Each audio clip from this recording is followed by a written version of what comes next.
بسم اللہ الرحمن الرحیم۔ السلام علیکم ناظرین، ریڈ زون سے میں ہوں علی رضا الوی اور میرے ساتھ موجود ہیں جناب مظہر برلاس اور سہیل اقبال بھٹی۔ جی برلاس۔ خواتین حضرات، آپ کی خدمت میں اسلام حسب سابق حسب روایت پاکستان کے لیے دعا۔ اللہ تعالی ہمارے اس عظیم وطن کو سلامت رکھے، یہ وطن ترقی کرے، یہاں خوشحالی ہو اور اللہ کرے یہاں امن اور چین ہو۔ الوی صاحب کیا خبریں؟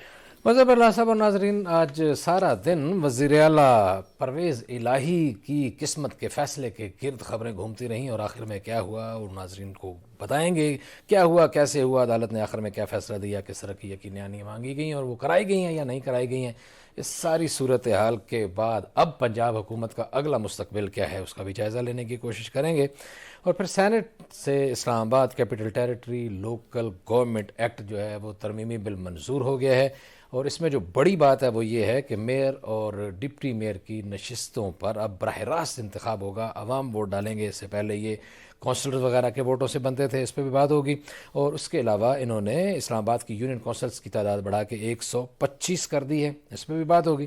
پھر آج اسلام آباد صبح سے ہی ایک افسوسناک خبر کا شکار ہوا، ایک پولیس اہلکار شہید ہو گئے، 5-6 زخمی ہو گئے، دفعہ 144 بھی نافذ ہے اسلام آباد میں کر دی گئی ہے، اور اس کے بعد راولپنڈی اسلام آباد کی سیکیورٹی بھی ہائی الرٹ کر دی گئی ہے۔ یہ بھی جائزہ لیں گے کہ آخر دہشت گرد اسلام آباد تک کیسے پہنچ رہے ہیں اور آئندہ کیا منظرنامہ ہم دیکھ رہے ہیں، اور آخر میں کنٹری سائڈ ہاؤسنگ سوسائٹی کی لوٹ مار کی داستان جو ہے وہ بھی آپ کو بتائیں گے۔ اس حوالے سے ہم نے آپ کو پہلے بھی بتایا تھا۔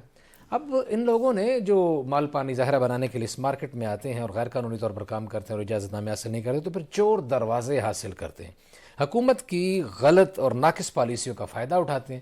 اس وقت 3 ادارے مقابلے میں ہیں، آر ڈی اے، نیا پاکستان ہاؤسنگ اتھارٹی اور میونسپل کارپوریشن۔ جس سے موقع ملتا ہے اس سے فائدہ اٹھا کے اور اپنا کام شروع کر دیتے ہیں۔ اب کیا ہو رہا ہے یہ بھی آپ کو بتائیں گے، لیکن مظہر برلاس صاحب کی طرف بڑھتے ہیں، اور اگرچہ پنجاب کی صورتحال زیادہ اہم ہے لیکن ہمارے کیونکہ ایک مہمان ہمیں جوائن کریں گے تھوڑی دیر میں، ہم پنجاب کی صورتحال تھوڑی بعد میں ڈسکس کرتے ہیں، اور ابھی ہم ڈسکس کرتے ہیں جو اسلام آباد کے حوالے سے لوکل گورنمنٹ ایکٹ ترمیم بل منظور ہوا ہے، اس حوالے سے مظہر برلاس صاحب اسلام آباد میں آج جو یہ چیز ہو گئی ہے سینٹ کی طرف سے منظور، کیا کہتے ہیں اس حوالے سے؟ نہیں، یہ بڑا اہم ہے، اس لیے اہم ہے کہ چونکہ ہمارا پروگرام اسلام آباد سے ہوتا ہے، ہاں جی، اور اس ریڈ زون کے ارد گرد اور ریڈ زون سمیت بلدیاتی الیکشن کی مہم اپنے عروج پر ہے۔ اب سوال یہ پیدا ہوتا ہے کہ دیکھیے، ہماری حکومتوں کو یا ہمارے اداروں کو ہوش تب آتا ہے جب بالکل چیز سامنے آ جاتی ہے۔ یونین کونسل زیادہ ہونی چاہیے، کوئی اختلاف نہیں، لیکن کیا الیکشن شیڈول سے پہلے حکومت کو یاد نہیں تھا؟ اور پھر جب الیکشن مہم زوروں پر چلی گئی تو مسلم لیگ نون کے آدمی چلے گئے جی کورٹ میں کہ الیکشن ملتوی کر دیا جائے۔ اب اس کو دیکھیے، مخالف جو پی ٹی آئی والے ہیں وہ کہتے ہیں کہ دیکھیے، پہلے تو حکومتی امیدوار جو ہیں ان کو صرف 30% امیدوار ملے، 70% نہیں ملے۔ صحیح ہے۔ اور جب 30% کی بھی شکست نظر آنا شروع ہوئی تو اب وہ الیکشن سے بھاگنے کے بہانے تراشنے لگے۔ درست ہے۔ اب اس پہ تو ظاہر ہے پی ٹی آئی پروپیگنڈا کرے گی کہ الیکشن سے بھاگ گئے، اور وہ جو موقف ہے عمران خان صاحب کا کہ پی ڈی ایم الیکشن سے بھاگ رہی ہے وہ درست ثابت ہوگا۔ ٹھیک ہے۔ اب کورٹ نے الیکشن کمیشن پہ ڈال دیا ہے معاملہ۔ اب الیکشن کمیشن کا ایک موقف ہے کہ جناب والا، یہ الیکشن آپ جو سابقہ ایکٹ ہیں ان کے تحت ہونے دیں، اور جو نیا الیکشن بعد میں ہوگا، اس سے اگلا جو الیکشن ہوگا وہ حالیہ جو ایکٹ پاس ہوئے اس کے تحت ہو۔ لیکن حکومت کی کوشش یہی ہوگی کہ الیکشن 31 دسمبر کو نہ ہو۔ ٹھیک ہے۔ وہ اس لیے کہ حکومت اس وقت جب ایک معاشی بحران بھی ان کے سامنے ہے، امن و امان کا بھی مسئلہ ہے، تو ایسے میں وہ کیسے افورڈ کر لے گی کہ اس کو شکست ہو جائے، اور وہاں شکست ہو جہاں ان کی حکومت ہے۔ ٹھیک ہے۔ تو یہ ایک مسئلہ ہے ان کے لیے بنا ہوا، تو میرا خیال ہے اسی کے یہ سارے حل نکالے گئے۔ آج سینٹ میں پتہ نہیں کس کے ووٹ زیادہ تھے کس کے کم تھے، بار کیف چیئرمین سینٹ نے ایسے کہا بھائی یہ بھی گن لو وہ بھی گن لو، پتہ نہیں گنتی ٹھیک ہوئی یا نہیں ہوئی، کر کے انہوں نے کہا جی 12 ووٹ مخالفت میں آئے 24 وقت میں. حالانکہ جب پہلے آواز انہوں نے کی تو آواز نو والوں کی زیادہ تھی، یعنی مخالفت والوں کی زیادہ تھی، لیکن انہوں نے بس، آپ کو پتہ ہے چیئرمین سینٹ بھی تو بڑے کاریگر آدمی ہیں، تو انہوں نے کاریگری دکھائی اور بل منظور کر دیا. ٹھیک ہو گیا. تو یہ اب پی ٹی آئی کو پوائنٹ سکورنگ کا موقع دے دیا حکومت نے خود. ٹھیک ہو گیا. سہیل بھٹی صاحب، کیا لگتا ہے یہ بلدیاتی انتخابات کے حوالے سے خاص طور پر 31 دسمبر کو ہوتے دکھائی پڑتے ہیں؟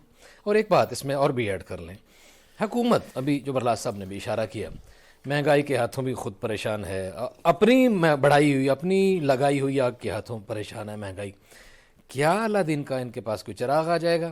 ہر الیکشن سے بھاگ رہے ہیں، پنجاب میں وفاق اسمبلیاں توڑنے میں، اس میں بھی، اور یہ بلدیاتی حوالے سے بھی، تو کب تک بھاگتے رہیں گے؟ کیا اچانک کچھ کر لیں گے کہ یہ سمجھ لیں کہ عوامی رائے عامہ ان کے ہاتھ میں آ جائے گی؟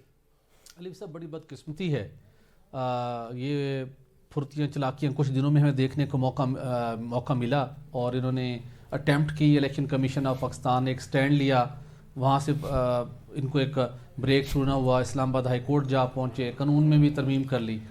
معاملہ یہ ہے کہ اگر ہم ماضی میں دیکھیں تو جو ایک آئین کی لازم ایک آپ کی کنڈیشن ہے آپ کے سسٹم کے اوپر کہ آپ نے لوکل باڈیز کے الیکشن کروانے ہیں، وہ اسلام آباد کے حد تک ہو یا پروونشل لیول ہو، کوئی بھی جماعت جہاں پہ بھی ہو، ہر جماعت جب اقتدار میں آتی ہے نہ جانے کیوں وہ اس کی کوشش ہوتی ہے کہ اس کو معاملے کو میں الجھائے رکھوں، لٹکائے رکھوں، اس کے اوپر امپلیمنٹ نہ کروں. صحیح ہے. سپریم کورٹ آف پاکستان کا ہمیں وقت یاد ہے، ایک ڈیڈ لائن، دوسری ڈیڈ لائن، تیسری ڈیڈ لائن، ٹس سے مس نہ ہونا، پھر آگے بڑھنا، پھر کوئی اس کے اندر کوئی نقطہ ڈال دینا، کوئی اعتراض ڈال دینا، کوئی کس کی بات کر رہے ہیں؟ میں ماضی کے ادوار کے سب کی بات کر رہا ہوں، اپنی سیاسی جماعتوں کی بات کر رہا ہوں. دنیا کہتے بھی ہیں کہ اصل جو ہمارے مسائل ہیں گراس روٹ لیول کے اوپر ایک عام آدمی کا جو اس کو مسائل حل ہونے کے لیے ترقیاتی کاموں کے حوالے سے اس سے بہتر سسٹم کوئی نہیں ہے، سب کہتے ہیں، لیکن سب کی جان جاتی ہے کہ جب اس کی امپلیمنٹیشن کا ٹائم آتا ہے تو اس کو سارے تروڑ مڑوڑ کے ہر دفعہ نئی شکل بن جاتی ہے. تو بنیادی طور پہ مسئلہ کیا ہے کہ ہم جو اپنی خواہشوں اور اپنی انا کے غلام بنے ہوئے ہیں، سارے چاہتے ہیں کہ جو پاور کا جو سرچشمہ ہے، جو منبع ہے، جو ریسورسز ہیں، پروونشل گورنمنٹ سے تو وہ کہتی ہے میرے پاس رہے، فیڈرل گورنمنٹ کہتے وہ کہتی ہے میرے پاس ہو، ہم اس کو نیچے منتقل نہ کریں. تو یہ بڑی ایک ناانصافی عوام کے ساتھ، وہ فیڈرل لیول پہ آپ یہ ڈیلے کرنے کی کوشش کر رہے ہیں، ان کو ٹائم پر ہونا چاہیے، اس کے اندر ڈیلے نہیں آنا چاہیے. لیکن اب جو کچھ نئے سینیریو بالخصوص بنے، آج جو ڈپٹی کمشنر کی جانب سے جو ڈائریکٹیوز ایشو ہوتے رہے، امن و امان کی صورتحال کے حوالے سے پابندیاں لگ رہی ہیں، پچھلے دنوں سے 1-2 ہفتوں سے ہم دیکھ رہے ہیں کہ اسلام آباد کے اندر بہت گہما گہمی ہے. لوگوں نے بڑا ایک پیشن تھا، لوگوں کے اندر جذبہ تھا، انہوں نے بڑی اپنی کمپین کی ہے، ایفرٹس کی ہیں، نکلے ہیں گھروں سے، تمام امیدوار لوگ کنونس کر رہے ہیں اپنے لوگوں کو اپنا منشور بنا کر. وہ ایک بڑا مومنٹم بنا ہوا ہے، لوگوں کو پیسے خرچ ہو گئے، ٹائم لگا ہے، انرجی خرچ ہوئی ہے، لیکن اب یہ لگے ہوئے ہیں کوئی نہ کوئی راستہ نکال کے اس کو ڈیلے کریں. ڈیلے نہیں ہونے چاہیے. ٹھیک ہے آپ نے یونین کونسل کی تعداد بھی بڑھا لی، آپ نے طریقہ کار بھی تبدیل کر لیا، برلاس صاحب نے جیسے بتایا سینٹ کے اندر جیسے تیسے آپ نے نمبر پورے کر کے آپ نے اپروو کرا لیا. اب اس امپلیمنٹ ہونا چاہیے اور الیکشن ہونے چاہیے، ڈیلے نہیں ہونے چاہیے. زبردست. مجھے بڑا اچھا لگا. ایک ہی پوائنٹ پہ ہیں برلاس صاحب اور سہیل بھٹی صاحب اس معاملے میں. برلاس صاحب میں آپ کی طرف واپس آ رہا ہوں، اور یہ ہے کہ جو ایک تھوڑی تبدیلی کی گئی ہے، 125 یونین کونسلیں بنا دی گئی ہیں، اور میئر اور ڈپٹی میئر کا انتخاب بھی براہ راست کر دیا گیا ہے، تو اس سے کوئی فرق پڑے گا، کوئی فائدہ ہوگا، نقصان ہوگا؟ آپ کا کیا تجزیہ ہے اس میں؟ آپ کے سوال کا جواب دینے سے پہلے میں ایک بات کر لوں. علوی صاحب پچھلے 20 سالوں کا اگر جائزہ لیں تو جو مقامی سطح پر ترقیاتی کام ہوئے اس میں آپ اچھا کہیں برا کہیں پرویز مشرف کے دور میں ہوئے. ٹھیک ہے.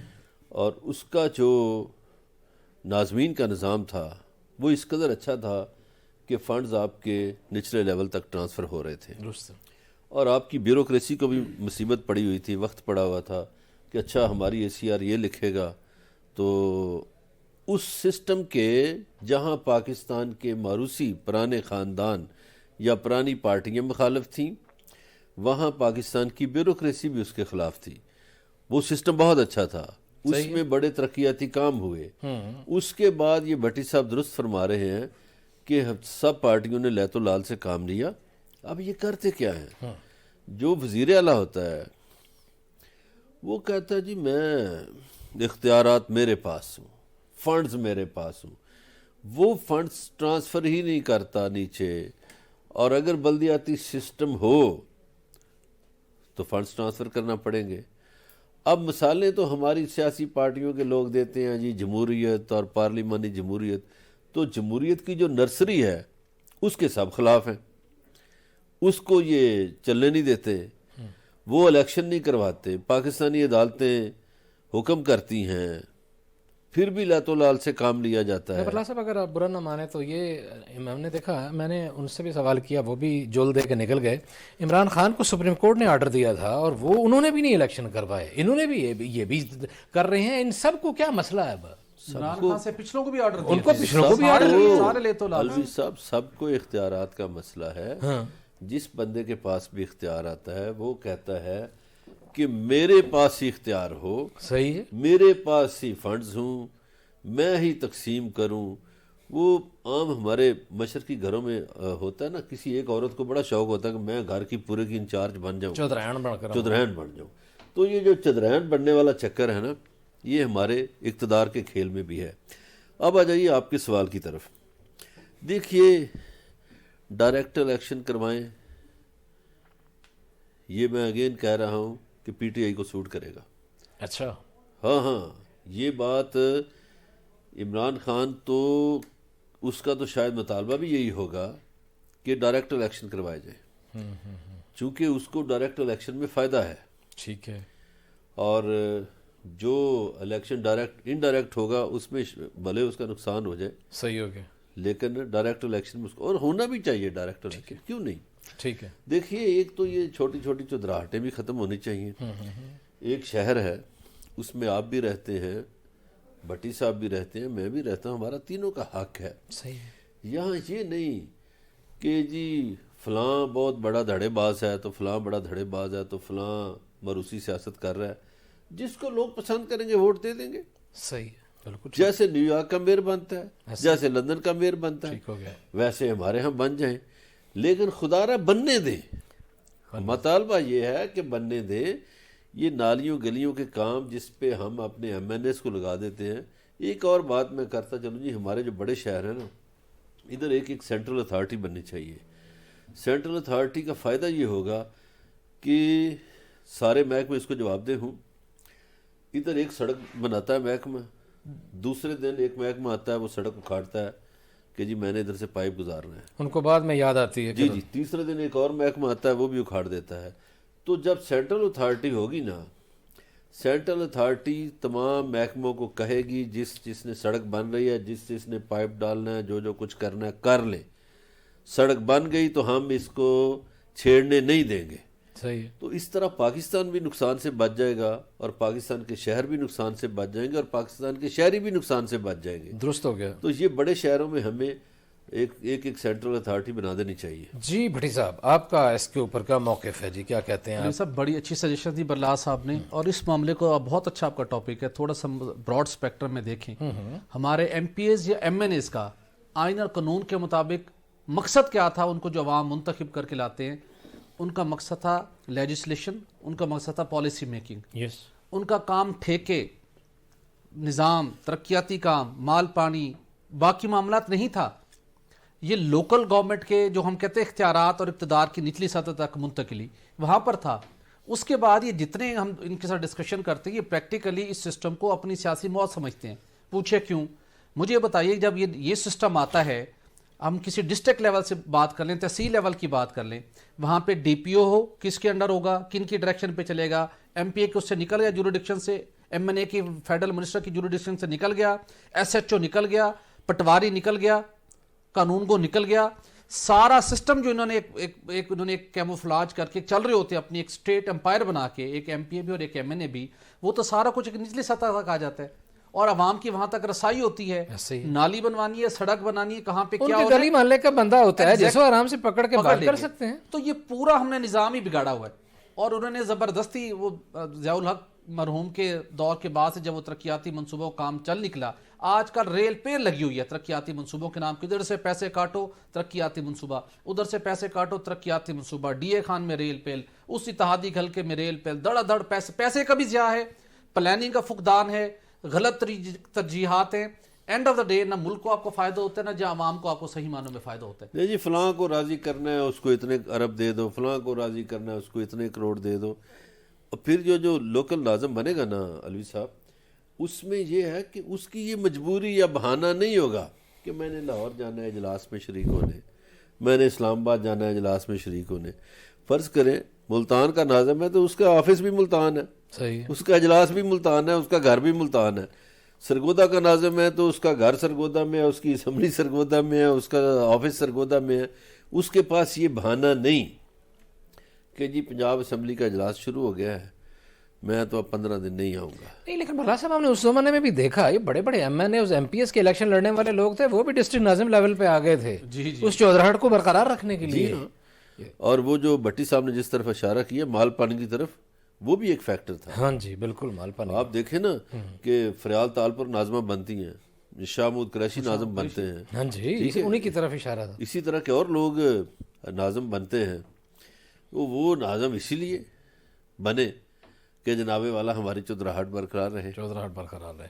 ٹھیک ہے جی، یہ تو خیر اسلام آباد کی بات ہو رہی ہے، تو اسلام آباد کی بات اس میں اچھا ایک اور چیز جو ہے اس پہ بھی تھوڑی سی بات کریں. یہ یونین کونسل کی جو تعداد بڑھائی ہے، اس پہ کیا کہتے ہیں آپ؟ 125 دیکھیے، اور ابھی میرا خیال ہے شاید ان کا مستقبل میں اور بھی کچھ بڑھانے کا ایک آبادی کا تناسب ہے، اس سے یونین کونسل بڑھنی چاہیے تعداد. لیکن ایک اور بات ہے جس کی طرف شاید حکومت کو توجہ دینا ہوگی، یا انہوں نے اگر نہیں دی تو وہ دیں، کہ اسلام آباد کی آبادی بہت زیادہ ہے مگر اسلام آباد میں رجسٹرڈ ووٹ کم ہے اس آبادی کی نسبت، بہت کم ہے. آپ یہ دیکھ لیجئے جو باہر سے آئے ہوئے ہیں، جو اسلام آباد میں بسے ہوئے لوگ ہیں، ان میں سے شاید رجسٹرڈ ووٹ جو ہے وہ 15% ہیں. صحیح ہے. جو 85-80-85% ووٹ رجسٹرڈ ہی یہاں نہیں ہے. جو بندہ فیصل آباد کا اس کا فیصل آباد میں ووٹ بنا ہوا ہے، وہ ادھر اس نے ووٹ ہی نہیں رکھا ہوا. جی جی. تو اگر لوکل باڈیز کا سسٹم آپ نے کامیاب کرنا ہے تو پھر وہ جو اس شہر کے باسی بن چکے ان کے ووٹ بھی آپ بنائیں، ان کا اندراج بھی ہونا چاہیے. ٹھیک ہے. کیونکہ ان کے مسائل یہاں ہیں، ان کے مسائل فیصل آباد میں نہیں ہیں، ان کے مسائل جڑاوالا میں نہیں ہیں، ان کے مسائل جھانگ میں نہیں ہیں، ان کے مسائل یہاں ہیں کیونکہ وہ یہاں رہتے ہیں. ٹھیک ہو گیا، بالکل ٹھیک ہے جی. لیکن میرا خیال ہے اس میں کوئی شاید ولنگنیس کا بھی معاملہ ہو کہ جو ذاتی طور پر خود اپنا ووٹ کہاں چینج کروانا چاہتے ہیں، اس کی بھی بات ہوگی. اور ابھی ظاہر ہے کہ جو اسلام آباد کے میں یونین کونسل کے بڑھانے کا معاملہ، یہ میئر کے براہ راست انتخابات کا معاملہ، اور جو آج سینٹ سے بل منظور ہے اس حوالے سے بات کر رہے تھے. ہمارے ساتھ رہیے گا، ملتے ہیں بریک کے بعد.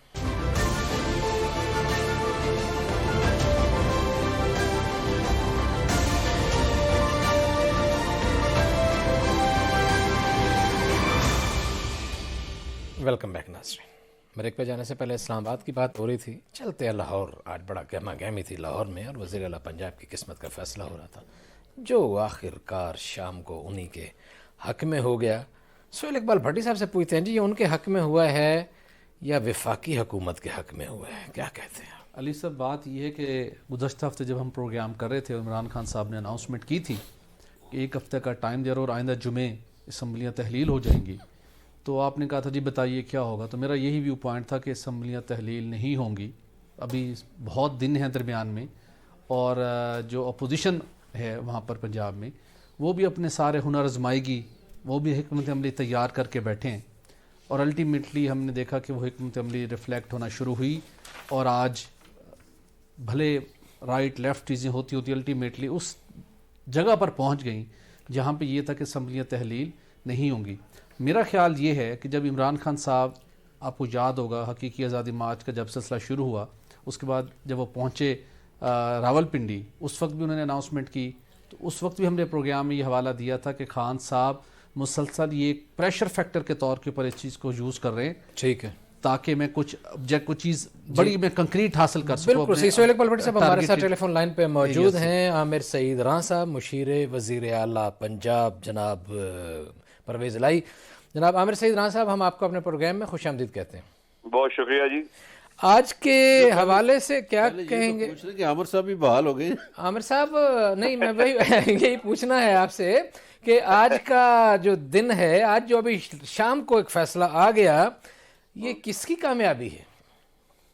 دیکھیں جی، سب سے پہلے تو آپ ایک کام دیکھیں کہ جو ایک امپورٹڈ حکومت تھی، اس امپورٹڈ حکومت نے پہلے ایک رجیم چینج کے ذریعہ ہے، اور رجیم چینج کے بعد اب انہوں نے ایک شب خون مارا. ایک کہتے ہیں کہ 58(2)(b) کا ایک آپشن ہوتا تھا کانسٹیٹیوشن میں کہ اسمبلی کو آپ ختم کر دیتے رات کو.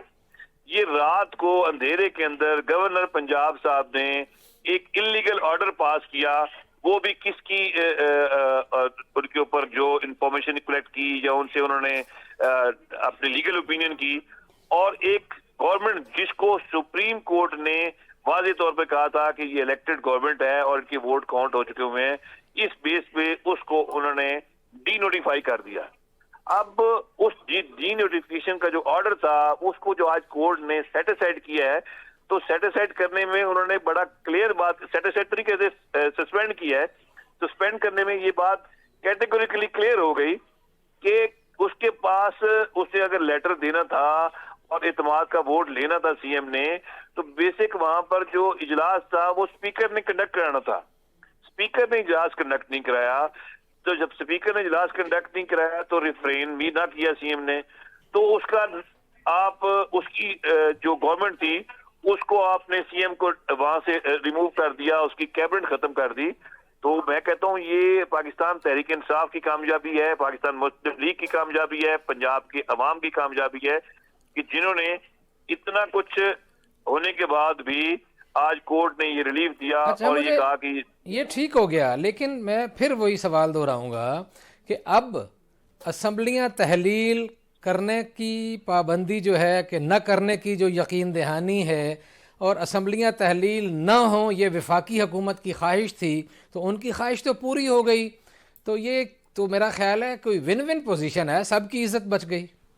لیکن جی اسمبلی تحلیل کرنے کا جو اختیار ہے وہ تو کانسٹیٹیوشن کے اندر دیا ہوا ہے سی ایم کے پاس. C M can write a letter to governor کہ وہ اسمبلی ڈیزالو کر دیں، اس کے اوپر وہ ڈیوٹی باؤنڈ ہے ایز پر کانسٹیٹیوشن ہے. نہیں، آج یقین دہانی کروائی ہے نا کہ ہم نہیں کریں گے. دیکھیں جی، وہ اس حد تک کی ہے جو کورٹ نے آرڈر سسپینڈ کیا ہے کہ جب تک یہ کورٹ کا یہ پٹیشن پینڈنگ ہے اس وقت تک نہیں کریں گے. جب اعتماد کا ووٹ لینا ہوگا، اعتماد کا ووٹ لے لیں گے، تو اس کے بعد میرے خیال میں مونس صاحب نے بڑی کلیئرلی یہ بات کی ہے کہ جب اعتماد کا ووٹ ہم لے لیں گے اگلے دن ہم اسمبلی ڈیزالو کر دیں گے. اچھا عامر صاحب، یہ بھی ہمیں بتائیے گا کہ آپ کی آئینی، قانونی اور سیاسی لحاظ سے پارٹی اور حکومت کے لیے آپ کی بڑی خدمات ہیں، ہر میدان میں آپ متحرک دکھائی دیتے ہیں. اب جو تحریری حکم نامہ آ چکا ہم نے پڑھ لیا، کتنے دنوں کے اندر اب اعتماد کا ووٹ لیے جانے کا امکان ہے؟ اور اگر اعتماد کا ووٹ لیا جاتا ہے تو آپ کی کیا تیاری ہے، کس حد تک آپ کانفیڈنٹ ہیں؟ دیکھیں جی، سادی سی بات ہے، کورٹ نے ہمیں کوئی ایسا ڈائریکٹ نہیں کیا ہے کہ آپ اس کے اوپر اتنے دنوں کے اندر اعتماد کا ووٹ لیں. وہ انہوں نے کہا کہ اگر آپ لینا چاہتے ہیں تو آپ کی مرضی ہے، ہم جب ضرورت ہوگی ہم لے لیں گے. ہمیں کیونکہ لوگ دیکھیں آج کل کئی لوگ ہیں چھٹیوں پہ گئے ہوئے ہیں، کوئی باہر گئے ہوئے ہیں، تو اس دوران اگر جس دن ہمیں ضرورت پڑے گی ہم کر لیں گے. ہمارے پاس پورے 186 جو لوگ تھے وہ موجود ہیں، آج بھی جو لوگ اکٹھے ہوئے ہیں کمپلیٹ ہیں. کل انہوں نے کہا کہ چوئی شجاعت صاحب کی وجہ سے ان کی پارٹی کے لوگ چلے گئے ہیں، کاف علی کے 10 لوگ ہیں، ان میں سے 6 کسی اور سیٹ میں چلے گئے ہیں. تو کل ہم نے پرسوں ہم نے پارلیمانی پارٹی کی میٹنگ کی ہے اور پارلیمانی میٹنگ کی ساری اٹینڈنس وہ ویڈیو موجود ہے. تو تعداد کتنی تھی یہ بتاتے جائیے کہ پارلیمانی پارٹی والے دن کتنی تعداد تھی اور آج کتنی تھی جب لوگ اکٹھے ہوئے ہیں؟ ایکچوئل فگر کیا تھا؟ دیکھیں جی، پارلیمانی پارٹی میں اپنی پاکستان مسلم لیگ کی بات کر رہا ہوں، اس کے اندر 9 لوگ ہمارے موجود تھے. ایک ہماری خاتون ملک سے باہر تھی، وہ آج صبح کی فلائٹ پہ یہاں پہنچ گئی ہیں. ہمارے 10 بندے پورے ہیں. اور آج جو پی ٹی اے کی ٹیم ہے ان کی بھی اپنی تعداد پوری تھی. تو اس میں کوئی ہمارے لیے کوئی ایشو نہیں ہے، ہم اعتماد کا ووٹ کل بھی لے لیں، کوئی مسائل نہیں ہے. لیکن جس طریقے سے یہ کرنا چاہ رہے ہیں کہ پہلے انہوں نے آ کے عدم اعتماد کی وہاں پر فائل کی، اور عدم اعتماد میں کیونکہ ان کو اپنے ووٹ پورے کرنے تھے، جب ان سے نہ ہو سکا تو اگلے آدھے گھنٹے کے اندر انہوں نے گورنر سے کہہ کے اس سے کروا لیا.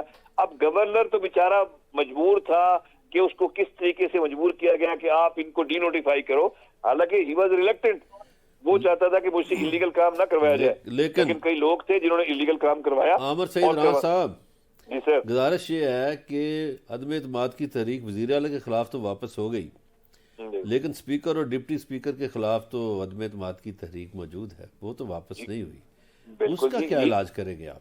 دیکھیں علاج کریں گے. عدم اعتماد کے خلاف ہے تو 186 ووٹ کنہوں نے پورے کرنے ہیں؟ نہیں تو وہاں خفیہ ووٹ ہے سر. خفیہ ووٹ ہے نا، تو خفیہ ووٹ کے اندر جب آئیں گے تو 186 ووٹ وہاں بیٹھے ہوں گے. دیکھیں گے کتنے لوگ موجود ہوں گے. جب یہاں پارلیمانی پارٹی کی میٹنگ ہوگی اور ریسٹرین کیا جائے گا ان کو کہ آپ لوگوں نے وہاں ووٹنگ میں وہاں جانا ہی نہیں ہے، تو کوئی بھی ووٹ کاسٹ کرنے نہیں جائے گا. جو ووٹ کاسٹ کرنے جائے گا تو ووٹ کاسٹ کرتے ہوئے سب کو سامنے پتہ چل جائے گا کون گیا کون نہیں گیا. تو اس میں کون سی واضح بات ہے؟ عدم اعتماد کے اندر تو سب سے بڑی کھلی بات ہوتی ہے.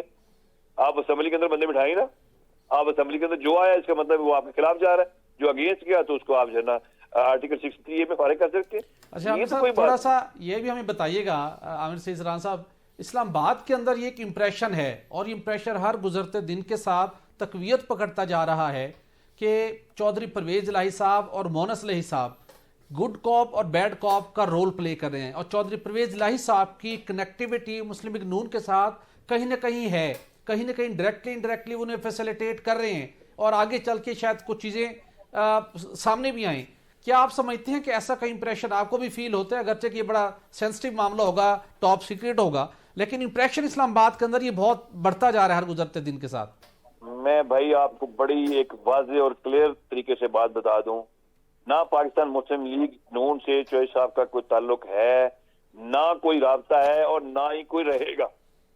مونس الہی صاحب نے اور پرویز الہی صاحب نے خان صاحب کے ساتھ کمٹمنٹ کی ہے اور وہ اس کمٹمنٹ کے اوپر وہ پارٹی پورے طریقے سے خان صاحب کے ساتھ آگے چلے گی. اگر کسی کے مائنڈ میں یہ چیز ہے یا اسلام آباد کے اندر مقتدر حلقے یہ کوشش کر رہے ہیں کہ چوہدری صاحبان نون لیگ کے ساتھ بیٹھ کے بات کریں، تو وہ ان کی غلط فہمی ہے اور غلط فہمی میں رہنے دیں. ہم نے خان صاحب کے ساتھ کمٹ کیا ہوا ہے اور ہم خان صاحب کے ساتھ بالکل چلیں گے جب تک ہماری یہ چل رہی ہے. باقی زندگی ہے، سیاست ہے، آگے زندگی کسی نے کیا دیکھی. صحیح. اب تک کی جو ہماری ہم کوalition میں ہے ان کا ہماری پارٹی پہ احسان ہے. ہمارے جو الیکشن گئے انہوں نے ہمارے 15 سے 20 حلقوں سے وہ لوگ. عامر صاحب یہ بڑی خوبصورت بات کی، لفظ اب تک بڑا مزیدار ہے کہ اب تک آپ کولیشن میں ہیں.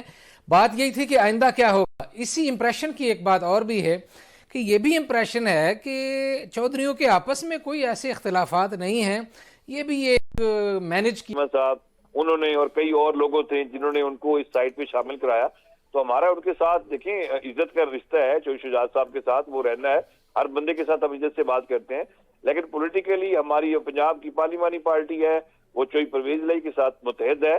چودھری پرویز الہی صاحب، مونس صاحب، اجاز صاحب، حسین صاحب، یہ جو پارٹی کے لوگ ہیں یہ سارے اکٹھے ایک پیج کے اوپر ہیں اور ایک پیج کے ساتھ چلتے ہوئے عمران خان صاحب کے ساتھ ہماری کمٹمنٹ ہے کہ ہم جو بھی ٹائم ہوگا وہ عمران خان صاحب کے ساتھ چلیں گے اور آگے کی سیاست بھی انشاءاللہ ان کے ساتھ ہی کریں گے. یعنی چودھری شجاعت صاحب کے اور چودھری پرویز الہی کے سیاسی اختلافات اصلی ہیں، اس میں کوئی ایسی بالکل ایسی. بہت شکریہ عامر سعید ران صاحب، مشیر وزیر اعلیٰ پنجاب، آپ کا بہت شکریہ، آپ نے ہمارے لیے وقت نکالا. جی عامر سعید ران صاحب، ہم ایک بہت بڑی خبر دے کے گئے ہیں اور جو بہت بڑا افواہی سلسلہ تھا کہ بس یہ مینج ہے، آپس میں ان کے کوئی سیاسی تعلقات نہیں ہیں، آدھے ادھر ہو گئے ہیں آدھے ادھر ہو گئے ہیں اور ہر طرف انجوائے کر رہے ہیں. عامر سعید ران صاحب کہہ رہے ہیں جو مشیر وزیر اعلیٰ پنجاب ہیں کہ نہیں جناب، سیاسی اختلافات جو ہیں چودھری شجاعت اور چودھری پرویز الہی کے وہ بالکل اصلی ہیں. اور انہوں نے ایک اور بڑی زبردست بات کی کہ اب تک وہ پی ٹی آئی کے اتحادی ہیں. کل کیا ہوگا اس پہ دیکھیں گے. ہمارے ساتھ رہیے گا، ملتے ہیں گریک کے بعد.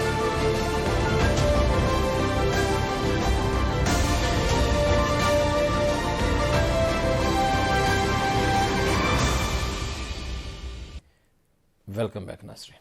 اور اب وہ خبر جس سے میرا دل تو بہت دکھی ہے اور یقیناً اسلام آباد کے تمام شہریوں کا دکھی ہے.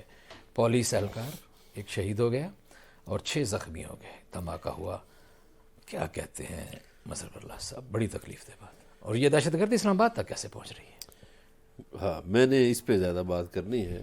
گزارش یہ ہے کہ دکھ تو سب کو ہے، لیکن ہمیں ایک سوال یہ واقعہ چھوڑ رہا ہے ہمارے سامنے کہ ہمارے جو انٹیلیجنس ادارے ہیں یا جن کا کام ہے لوگوں کو خطرات سے آگاہ کرنا، خطرات کو روکنا، حفاظت کرنا، وہ کیا کر رہے ہیں؟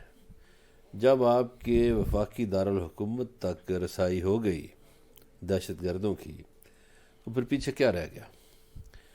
منشیات فروشوں کی رسائی تو آلریڈی ہے، تو یہ پولیس کا بھی کام ہے صحیح ہے، کہ اسلام آباد کے اکثری تعلیمی اداروں میں منشیات بک رہی ہیں، صحیح ہے، پولیس کو چاہیے وہ منشیات بھی روکے، اور یہ جو جگہ جگہ ناکے لگائے ہوئے اس کا کوئی فائدہ بھی تو ہو نا۔ صحیح، اور کیا یہ جو سیف سٹی بنایا تھا، وہ سیف سٹی کا چکر کدھر گیا؟ سیف تو نہیں رہا۔ آپ نے سیف سٹی بنایا، کیا وہ سیف سٹی کے نام پر پیسے کھائے گئے تھے؟ لوگوں کی زندگیوں کا احساس ہے ہمارے یہ جو ادارے ہیں ان کو، جن کا کام ہے حفاظت کرنا؟ اور دہشت گردی دیکھیے کہیں سے چلتا ہے، کتنے شہر گزرتا ہے، کتنی سڑکوں سے گزرتا ہے، پھر یہاں پہنچتا ہے۔ تو یہ ہمارے ادارے اس کے ٹھکانے تک کیوں نہیں پہنچ پاتے؟ صحیح، کہیں نہ کہیں تو وہ خودکش بم جو ہے وہ تیار ہوا، درست، کہیں وہ باندھے گئے، کہیں وہ جیکٹ تیار ہوئی، تو وہ جو جیکٹ کا مرکز ہے وہاں تک کیوں نہیں پہنچ پاتے؟ صحیح ہے، ویسے تو یہ کہتے ہیں ہم کنویں سے بھی نکال لیتے ہیں بندے۔ جی جی بالکل صحیح ہے، میرا خیال ہے مصروفیات اور ہیں اس لیے نا، وہ ظاہر آڈیو ویڈیوز میں مصروف ہیں، تو ادھر اصل کام جو ہے ادھر تھوڑا توجہ کم ہے۔ آڈیو ویڈیو آ جائے نا پہلے، ان سے انجوائے کرائیں قوم کو۔ اچھا جی، یہ سہیل اقبال بھٹی صاحب، کنٹری سائیڈ ہاؤسنگ سوسائٹی پہ ہم نے بات کی تھی، اور ان کے فارم ہاؤسز پہ بھی ہم نے بات کی تھی، آر ڈی اے نے ان کو نوٹس دیا تھا۔ اچھا، اس کے بعد معلومات ہوئی ہیں کہ اس کا جو مین 2-3 بندے ہیں اونرز، ان میں ایک کوئی راجہ صاحب ہیں، اور ایک کوئی سیالکوٹ کی شخصیت ہیں، اور وہ نیب زدہ ہیں اور نیب کو مطلوب ہیں اور نیب سے بھاگے پھرتے ہیں، ان کا عموماً فون بھی بند رہتا ہے کہ کہیں پکڑے نہ جائیں، اور وہ اس کے مالکان میں شامل ہیں۔ اور اب انہوں نے ایک اور کام شروع کیا ہے، یہ جو ناقص یہاں کے انتظامات ہیں، ہمیں آر ڈی اے کے ایک افسر سے بھی بات کی تو انہوں نے بھی کہا جی ہم تو اس بات سے بڑے پریشان ہیں کہ ادھر نیا پاکستان ہاؤسنگ اتھارٹی جو ہے، جن کو ہم اعتراض لگاتے ہیں وہ ادھر سے جا کے این او سی لے کے آ جاتے ہیں۔ انہوں نے اپنے کچھ حصے کے لیے نیا پاکستان ہاؤسنگ اتھارٹی سے رجوع کر لیا ہے۔ اب ان کا بھی ہم انشاءاللہ تیا پانچا کریں گے، ان کے بارے میں بھی ہمیں پتہ چلا ہے کہ ان کے لیے انہوں نے اتنی آسانیاں کیسے پیدا کی ہوئی ہیں، اور یہ سلسلہ جاری ہے، اور کوئی زمینیں ہوتی ہیں نہیں ہوتی ہیں، این او سی ہوتا ہے نہیں ہوتا ہے، لوٹ مار جاری ہے۔ کلوزنگ کا کہہ دیا گیا ایک جملہ۔ یہ جو شور افاق شخصیت ہے جو نیب زدہ ہیں، ایک تو ان کا نام آر ڈی او کو منظر عام پر لانا چاہیے، اور ان کے بینک اکاؤنٹ سیز ہونے چاہیے، ان کے خلاف پہلے کارروائی ہونی چاہیے، اور نیب کو بھی ایکشن میں آنا چاہیے کہ وہ شخص جو آلریڈی نیب زدہ ہے وہ پھر ایک مرتبہ وہ لوگوں کی عمر بھر کی جمع پونجی کو کسی ٹھکانے لگانے کی تیاری بھی ہے، تو ان کو ایکشن لینا چاہیے۔ بالکل صحیح بات ہے، نہیں کوئی نہیں، اگر آر ڈی اے کو کوئی پریشانی ہوئی تو ہم لے آئیں گے، ہمارے پاس نام ہے، ہمیں پتہ ہے کہ وہ کون صاحب ہیں، ہم بتا دیں گے۔ لیکن ابھی ہم انتظار کر رہے ہیں، اور ان کے موقف کا بھی انتظار کر رہے ہیں کہ جی ٹی وی کا یہ پلیٹ فارم ریڈ زون ان کے لیے بھی حاضر ہے، اگر ان کے پاس اپنے حق میں کہنے کی کوئی بات ہے تو ضرور کریں۔ اور آج اتنی آپ سے ملاقات ہوگی، کل اپنا خیال رکھیے گا، اللہ نگہبان۔